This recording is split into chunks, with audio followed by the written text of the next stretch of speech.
27 To speak or not to speak, Mark 7, 31-37, Again he went out from the region of Tyre, and came through Sidon to the Sea of Galilee, within the region of Decapolis. They brought to him one who was deaf and spoke with difficulty, and they implored him to lay his hand on him. Jesus took him aside from the crowd, by himself, and put his fingers into his ears, and after spitting, he touched his tongue with the saliva, and looking up to heaven with a deep sigh, he said to him, Ephphatha, that is, be opened. And his ears were opened, and the impediment of his tongue was removed, and he began speaking plainly. And he gave them orders not to tell anyone, but the more he ordered them, the more widely they continued to proclaim it. They were utterly astonished, saying, He has done all things well, he makes even the deaf to hear and the mute to speak. 7, 31-37, These verses might be introduced with a riddle, who is permitted to speak but not able, and able to speak but not permitted? That enigmatic question finds its answer in this dramatic account. After more than a year of public ministry in Galilee, Jesus took his disciples away for a time of isolated instruction. The 12 had recently affirmed that he was the Son of God, Matt. 14, 33, who alone spoke words of eternal life, John 6, 68. The time had come for the Lord Jesus to focus his efforts more intently on preparing them for their ministry after his death and resurrection. They would be commissioned as the first generation of gospel preachers, charged with launching the truth toward the ends of the earth, cf. Matt. 28, 19, Acts 1, 8. Jesus and his disciples journeyed first to the northwest, traveling outside of Israel into the region of Tyre, modern Lebanon. There they encountered a Gentile woman who desperately sought Jesus' help and, in the process, exhibited genuine faith in him, cf. 7, 24-30. Her humble persistence provided the apostles with a vivid illustration of their future missionary work. It would not be long before they would see many Gentiles similarly displaying faith in Christ as the gospel spread beyond the borders of Israel, cf. Acts 10, 11:48, 11, 1:18, 20:25. After their stay near Tyre ended, Jesus and the 12 went out from the region of Tyre, and came through Sidon to the Sea of Galilee, within the region of Decapolis. Traveling in a circuitous route, in order to extend the time with his disciples, the Lord continued going north through the city of Sidon, situated on the Mediterranean coast about 20 miles from Tyre, before journeying east and then south to his destination on the southeastern shores of the Sea of Galilee. The region of Decapolis, located on the southeast side of the lake, was home to Gentiles and outside the territory of Herod Antipas. The region encompassed 10 city-states. The name Decapolis, from the Greek Deca 10 and polis city, literally means 10 cities. Archaeological discoveries indicate that these towns were centers of Greek paganism, littered with idols honoring pagan deities like Zeus, Aphrodite, Artemis, and Dionysus. Though the nation of Israel was still Jesus' priority, his willingness to minister in this Gentile area, much like his interaction with the woman from Tyre, previewed the fact that the gospel was always intended to be preached throughout the whole world. For more on this point, see chapter 26 in the current volume. By traveling to Decapolis, Jesus returned to the vicinity of Gerasa where he had earlier healed a man possessed by a legion of demons, cf. Mark 5, 120. Through the witness of that man, v. 20, along with others from Decapolis who had traveled to Galilee to see Jesus, cf. Matt. 4, 25, the news about Jesus had already spread to this area. The Lord's time of instruction with the 12 was ended as massive crowds gathered around him once again. Matthew 15, 29-31 sets the scene. Jesus went along by the Sea of Galilee, and having gone up on the mountain, he was sitting there. And large crowds came to him, bringing with them those who were lame, crippled, blind, mute, and many others, and they laid them down at his feet, and he healed them. So the crowd marveled as they saw the mute speaking, the crippled restored, and the lame walking, and the blind seeing, and they glorified the God of Israel. Though the residents of Decapolis were idol worshippers, they had heard about Jesus' power and knew he could do what their pagan deities had never done. Consequently, they rushed those who were physically disabled to him, and he healed them, immediately and completely. Predictably, they marveled, from the Greek thaumas, meaning to be struck with awe, and began to glorify the true God. Ironically, the Jewish leaders of Israel who saw the same miracles rejected Jesus, accusing him of operating by Satan's power. Mark 3:22. The Gentile pagans of Decapolis recognized that his power came from God. For the moment, turning from their idols, they offered praise to the God of Israel. It is in that context that the account described in this passage, Mark 7:31-37, took place. Whereas the parallel passage in Matthew 15:29-31 provides an overview of Jesus' healings, Mark is the only Gospel writer who includes this encounter. Initially, the deaf man described here was unable to speak. By Christ's will and power, he was enabled to speak. Finally, when the Lord commanded him to keep quiet, he was unable not to speak. Unable to speak, they brought to him one who was deaf and spoke with difficulty, and they implored him to lay his hand on him. 7:32. Friends or family members brought a man who was deaf and spoke with difficulty to see Jesus. His deafness was likely congenital or long-term. Without being able to hear as a child, he was unable to learn how to speak, thereby resulting in a severe speech impediment. In that world, no remedies existed for such a condition. Those suffering from such physical impairments were ostracized by society. Even in Israel, deaf people, because of their hearing loss and speech defects, were generally regarded as mentally handicapped. Adding insult to injury, the Jews alleged that disabilities like deafness or blindness were the direct result of God's judgment for sin, cf. John 9:1-2. That this man lived in a pagan society likely meant that the ill treatment and disdain he endured was even worse. Nonetheless, some cared enough about this man to bring him to Jesus, and they implored him to lay his hand on him. In this context, the verb implored, from the Greek verb parakale, means to beg or to entreat with a sense of urgency. In desperation they pled on behalf of their friend, who could not speak for himself, that Jesus would enable him to hear. Jesus often laid his hands on people to visually and tangibly demonstrate his power to the sufferers, cf. Mark 1:31, 41, 5, 41, 6, 5, 8, 22, 25.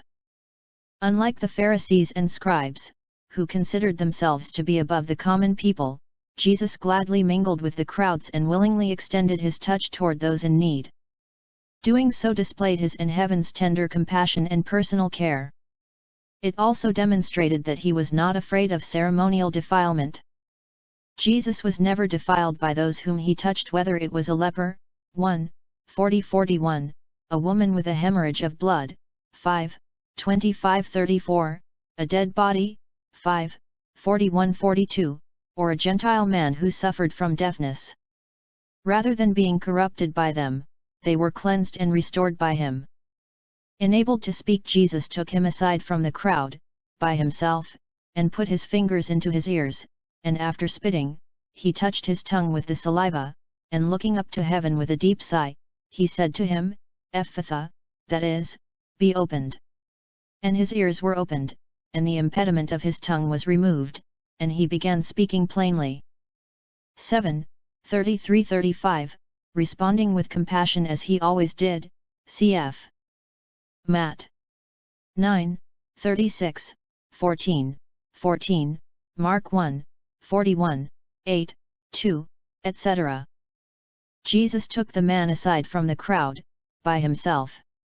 In the midst of the pressing throng, with many others waiting to be healed, the Lord Jesus gave his attention to one desperate man who had surely been ignored and neglected throughout his life. For as long as the man could remember, he had been scorned, ostracized, and despised. But in that moment, he received the undivided attention and compassion of the Creator himself. In an act of profound kindness, the Lord began to communicate in sign language, using gestures and nonverbal signals. Jesus used 4 specific signs to make his point. First, he put his fingers into both of his ears to indicate that he recognized the man's physical problem.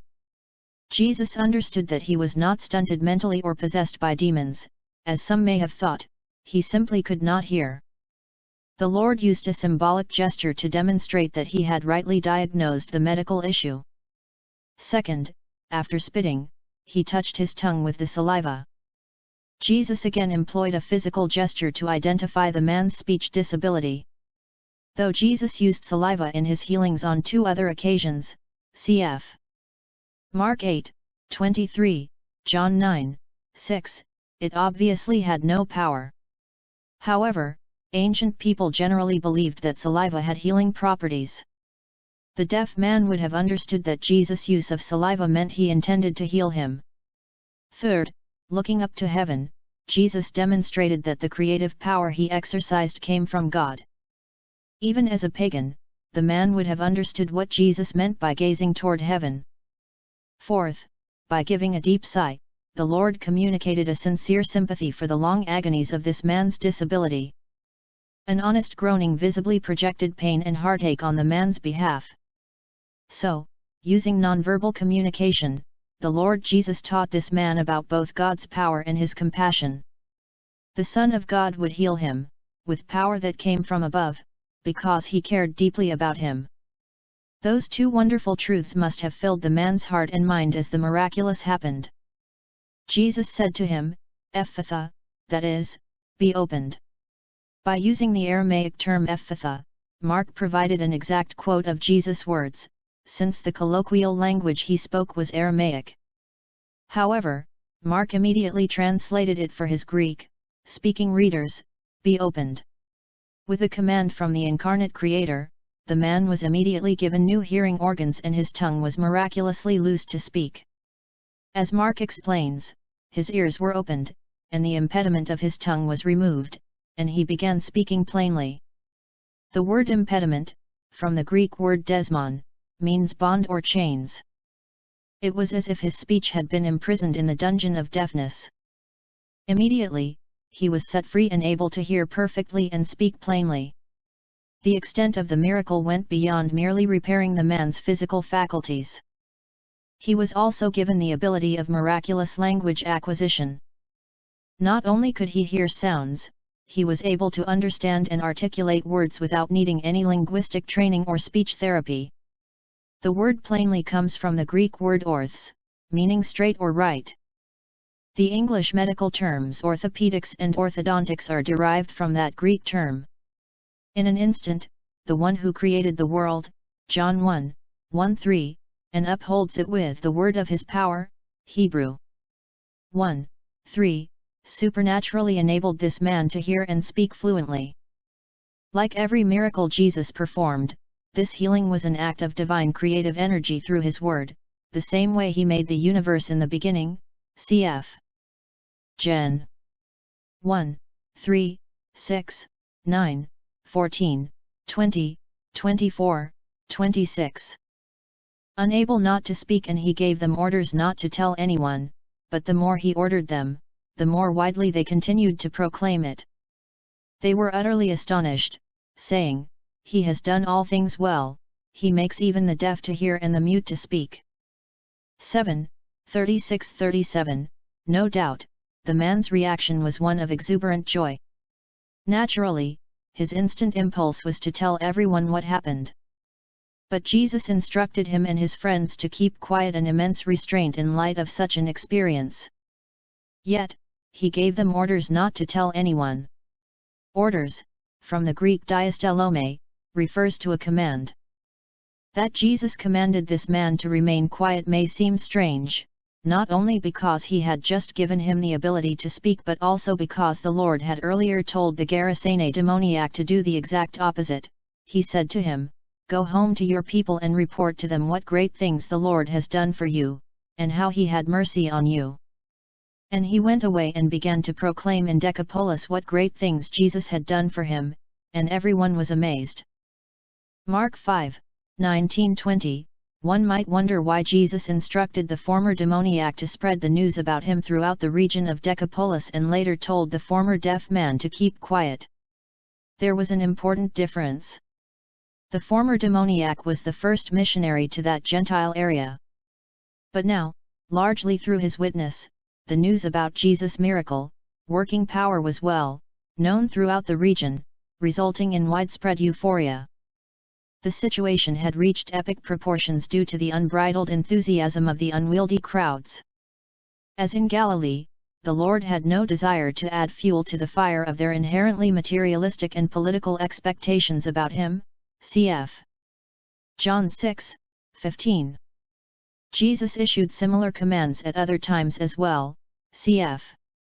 Matt 8:4, 9, 30, 12, 16, 17, 9, Mark 1:25, 34, 44, 3, 12, 5, 43, 7, 36, 8, 26, 30, 9, 9, Luke 4, 41, 9, 21.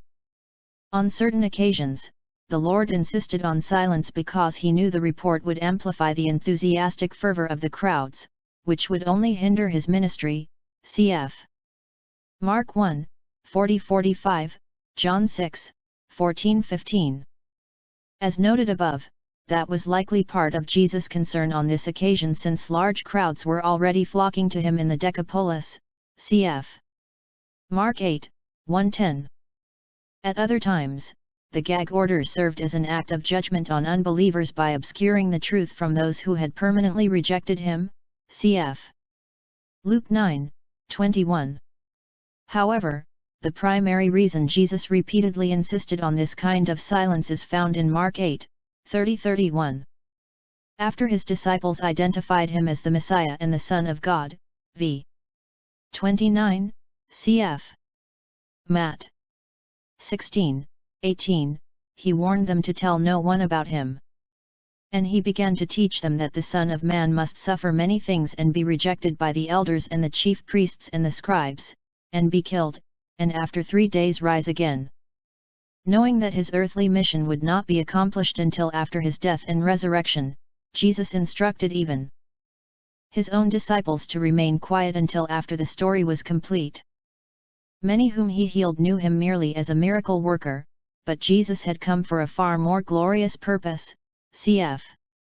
Luke 19:10. A message that highlighted only his miraculous healings would be inadequate. The full message about him must include the truth that Christ died for our sins according to the Scriptures, and that he was buried, and that he was raised on the third day according to the Scriptures, 1 Cor. 15:3-4.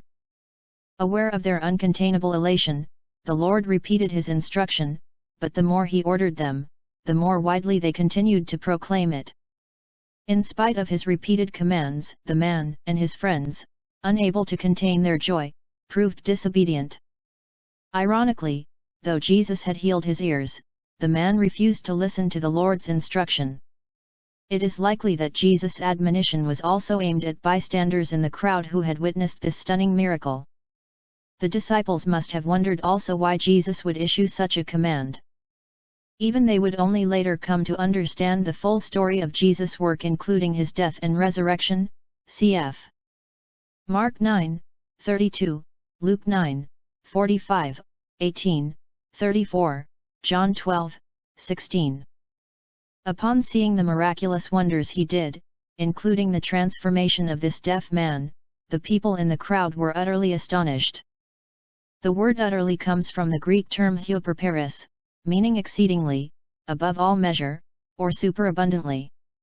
Astonished translates a form of the word ekplis, which means to be struck with amazement or, colloquially, to be blown out of one's mind. The people were completely awestruck and unable to contain themselves. So, in spite of Jesus' instruction to the contrary, they too spread the word everywhere. In their excitement, the people exclaimed, "He has done all things well. He makes even the deaf to hear and the mute to speak."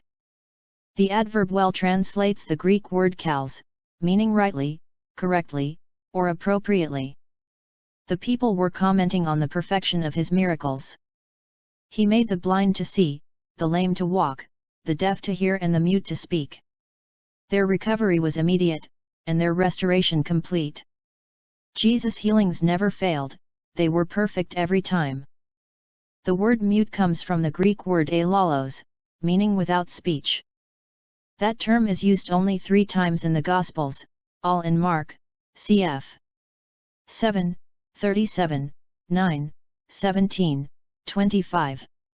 Earlier, in verse 32, Mark used an even less common word to describe this man's condition. The phrase "spoke with difficulty" translates a form of the Greek word mogilalos, occurring only here in the New Testament. Significantly, that same word occurs only once in the Septuagint, the ancient Greek translation of the Old Testament, in Isaiah 35. That prophetic passage describes the wonders of the future millennial kingdom when Christ returns to reign on the earth. The desert will blossom with beautiful flowers. VV 1-2, Israel and the surrounding nations will see the glory of the Lord God. V 2, the weak and feeble will be encouraged. V 3, and God's enemies will be judged and the righteous saved. V 4. In that context, Isaiah writes, "Then the eyes of the blind will be opened and the ears of the deaf will be unstopped. Then the lamb will leap like a deer, and the tongue of the mute will shout for joy." VV 5-6. The word mute, from the Hebrew word ilam, is translated by a form of the Greek word mogilalos in the Septuagint. By using that same rare term, Mark connected his account with the prophecy of Isaiah 35. The healings Jesus performed, like the curing of a deaf man with a severe speech impediment, were previews of the glories of his future messianic kingdom, when death and disease will be greatly diminished. Cf. Isa 29, 18, 30, 23, 32, 14-15, 65, 20. Isaiah 35, 8-10 continues its description of the millennial kingdom with a beautiful picture of the redeemed who will dwell there. A highway will be there, a roadway, and it will be called the highway of holiness. The unclean will not travel on it, but it will be for him who walks that way, and fools will not wander on it. No lion will be there, nor will any vicious beast go up on it, these will not be found there. But the redeemed will walk there, and the ransomed of the Lord will return and come with joyful shouting to Zion, with everlasting joy upon their heads. They will find gladness and joy, and sorrow and sighing will flee away. While the people Jesus healed physically during his ministry were right to rejoice, their momentary exuberance cannot compare to the eternal joys that await those whom he has saved spiritually and to whom he has promised eternal glorified bodies. Cf. John 11, 25-26, 1 Cor. 15, 20-28, 35-56. During the millennial kingdom, cf. Rev. 20, 1-6, and then forever on the new earth, cf. Rev. 21, 1-22, 5, the redeemed will exult in the wonder of their completed salvation. By healing temporal maladies, the Lord Jesus pointed people to something greater, the hope of eternal life, cf. John 5, 40, 6, 35, 10, 10, 17, 2-3. Through him, forgiveness from sin and reconciliation with God are readily available to everyone who believes the gospel, whether Jew or Gentile, cf. Rom. 1, 16, 2 Cor. 5, 20-21, Gal. 3, 28. Jesus is infinitely more than a miracle worker and the greatest teacher. He is the only Savior, John 14, 6, Acts 4, 12, who died to pay the penalty for sin, cf. Isa 53, 4-5, Rom. 4, 25, Col. 2, 13-14, 1 Peter 3, 18, and rose victoriously to demonstrate his power over death, cf. Acts 2, 24, 17, 31, Rom. 8, 11, 1 Cor. 15, 2022, 54-56. Those who repent and believe in him savingly will experience his life, giving power for all of eternity, cf. John 4, 14. 7, 38, Rev. 7, 17, 21, 6. Spiritually, their sinful hearts are cleansed at the moment of conversion, cf.